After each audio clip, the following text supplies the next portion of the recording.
Thanks, Lisa. We are going to talk now about research collaborations. We have a large panel here. I think I'll introduce everyone as we go along, so I don't have to read out 6 names at once. But I'll start with Ed Lu. I've, by the way, been introducing all the astronauts with their missions. Your STS-84, STS-106, 208 days in space, and Soyuz TMA-2.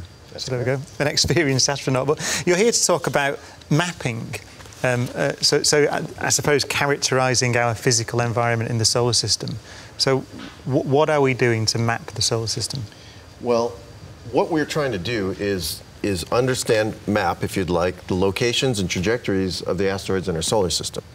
And it's a little bit different than a flat paper map that you might be used to, or it's three-dimensional, space is three-dimensional, and the objects are moving. So there is it's not a static map, it is always moving, and you have to always specify the time. So you could think of this as a four-dimensional map. And what it takes to build a map like that is understanding where all the objects are and where they're going. So this requires observations from telescopes from around the world, from other organizations, and it requires calculating orbits or trajectories from those observations. And then we can use that to predict where these objects will be in the future. This is important because if you want to fly a mission to an asteroid, you need to know not where it is now, but where it is going to be when you get there. And if you want to develop space, you need to know where these objects are. It's like having a roadmap of the area that you're trying to go to. Also, finally, it's important because this four-dimensional map tells you if any of these asteroids might hit the Earth and on what date, so that we can do something about it. So really, I think of our research collaborations as building this four-dimensional map of the solar system. Yeah, I suppose in many ways the astronomy community has pioneered the sharing of data. As you said, this is data from virtually every telescope that observes objects in the solar system. So that's established now. That's a well-established idea in the astronomy community. And what we're doing that's a bit different is that we are building tools to understand that data set so that it's convenient and easy to use. What most of the users of the data will want to have is answers to questions like, will this asteroid hit the Earth? Or where will this asteroid be at a certain time? Or what are the trajectories that can reach this particular asteroid? And having tools that are sort of built into the service of the map that can answer those types of questions is important. I'll give an example of something that people are probably familiar with, and that's Google Maps. Right? I mean, Google Maps, when you want to see a location, it doesn't send you back a satellite image of that location with no other information. What you can get that's most useful is you can actually tell you which turns you have to take in which direction, which roads to get from here, where you are, to that location. And if you think about it that way, it's a service that provides far more than just the raw images. Yes. Chuck Beams, you are Chair of York Space Systems. So we're going to talk a lot today about the infrastructure that we need. Hi Joseph, this is Bilal from Asteroid. Can you hear me? In space. So how is that progressing now with I suppose a while ago we thought about national space agencies alone, but now access to space is getting... You'll be live in around 10 minutes. It's a phenomenal... It's a phenomenal revolution that's occurring in technology. Moore's law is continuing. Sorry, I didn't catch that. Could you repeat, please? What we're finding is that we're able to do incredible things with very small satellites, very small spacecraft, and being able to do, and that's true. And looking for asteroids, you will see the studio. You will see the host. Different endeavors, and one of the things that, besides being the chairman, your camera is frozen. Could chairman of an alliance of small companies, space companies that are all kind of what sometimes is referred to as new space. And what we look at is how we can team with. I can hear you perfectly, but I can't see you. Your picture is frozen. The older, more established companies to have. I will call you. I will call you back in 2 seconds. I'm going to disconnect and call you back. The other thing that I think is worth mentioning is that much gets in the focus of asteroids and all that is we forget about all the ground processing that has to occur, and that's very expensive.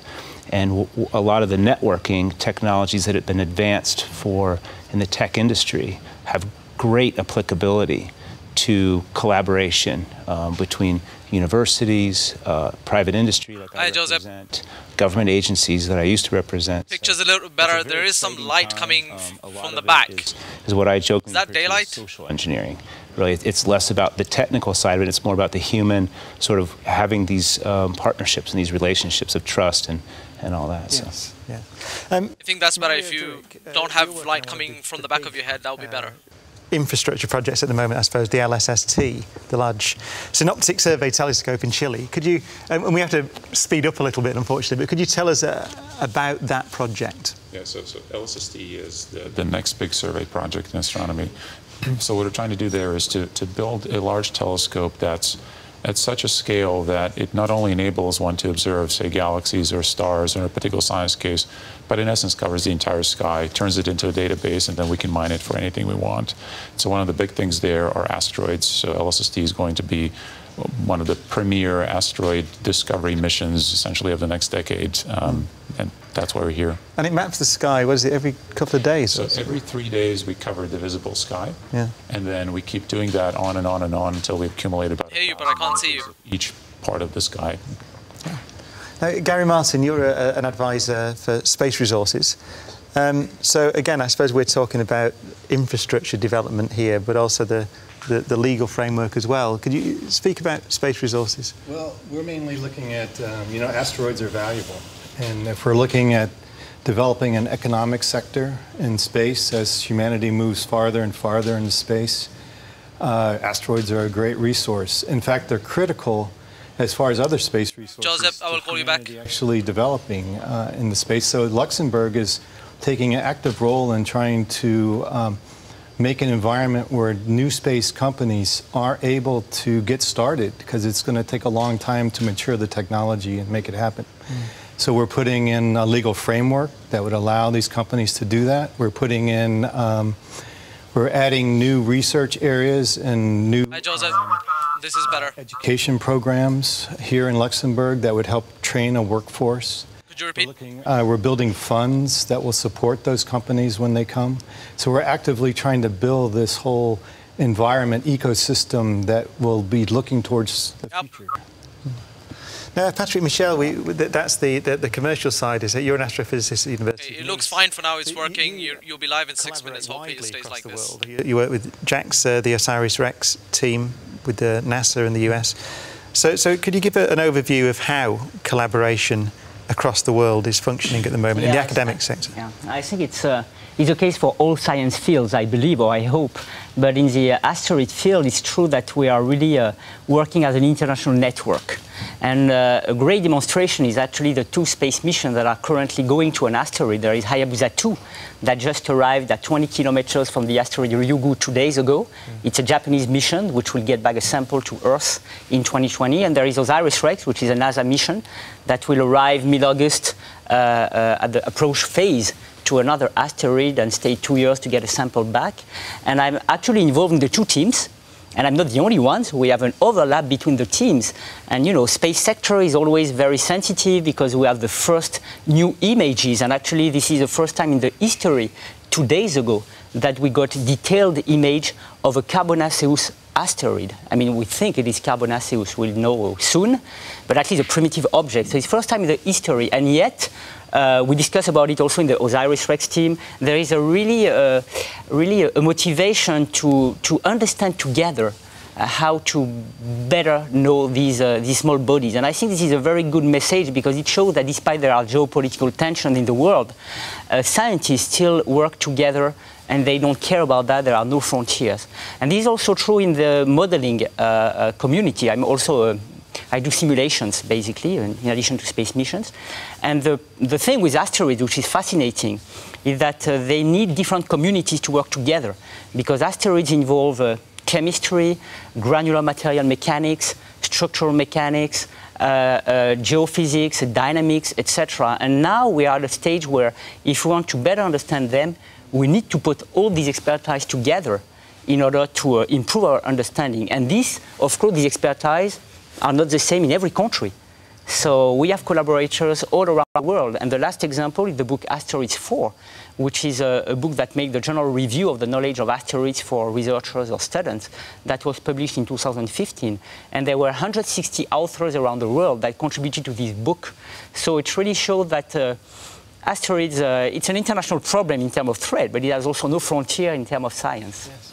Now, Ian Carnelli, so you're the General Studies Programme Manager at ESA. We've talked about private sector collaboration, academic collaboration. There's also inter-space agency collaboration. Yes, I'm happy to say that about in the year 2000, when we started looking at the planetary defense, it was still an orphan subject in the agencies.